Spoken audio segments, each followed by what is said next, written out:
How to turn on voice chat in WhatsApp group chat. Now, turning on the voice chat in WhatsApp group or any chat bot or chat box to join on WhatsApp application is very easy. But you've got to make sure first that you allow permission to use microphone in that app. To do so, just simply tap and hold on the WhatsApp icon application and go into the eye icon that will redirect you to app info WhatsApp. Then here, just under privacy, choose on permissions and then scroll down a bit. Now, under not allowed, it is actually set to default that the microphone is turned off.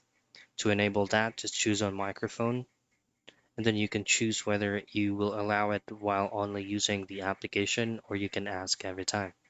Now, enable it, and then once you pull up your WhatsApp application, you should now then be able to use a voice chat or voice calls, video calls with voice on WhatsApp.